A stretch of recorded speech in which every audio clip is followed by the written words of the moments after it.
Halo murid Blessing, kita akan membahas sifat koligatif khususnya titik beku dan titik didih larutan. Kemarin kita udah belajar ya bahwa rumus titik beku larutan adalah titik beku pelarutnya biasanya air plus kenaikan delta TB. B bicara boil bahasa Inggris. Kalau ini freeze. Sedangkan titik beku adalah titik beku larutan, titik beku pelarut biasanya air dikurang delta TF ya, penurunannya namanya delta TF.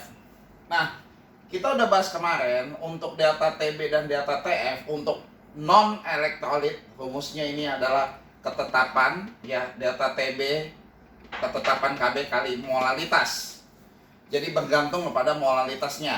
Sedangkan untuk zat elektrolit ada faktor I, faktor Van Hoff, di mana I 1 plus N min 1 dikali alfa.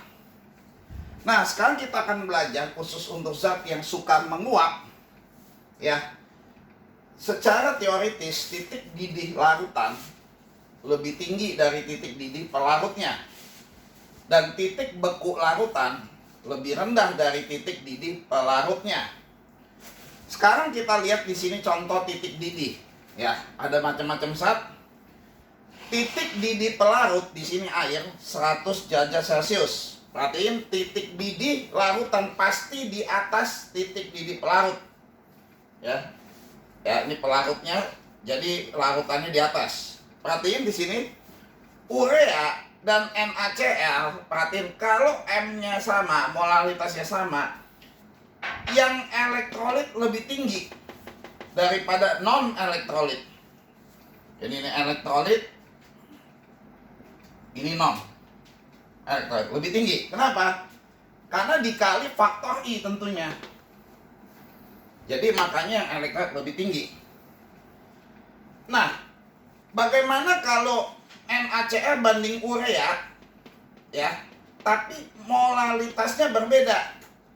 Ya tentu kalau molalitasnya beda secara perhitungan, karena dia lebih gede, titik didihnya lebih tinggi lagi nih, karena molaritasnya lebih tinggi. Jadi lebih tinggi molaritas, udah pasti dia lebih tinggi titik didihnya.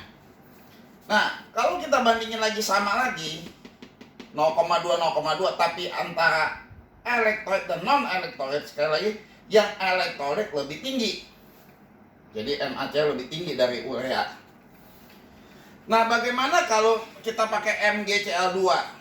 Di sini NaCl kita tak ionisasi, N-nya 2, sedangkan MgCl2 N-nya 3. Karena ininya lebih gede, N-nya lebih gede, 3, di sini 3.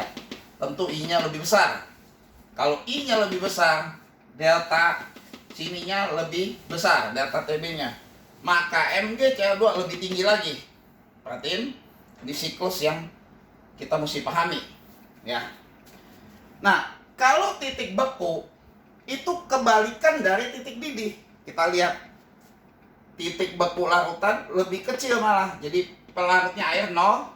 Lihat urea minus ke bawah, NaCl lebih bawah lagi semua. Ya.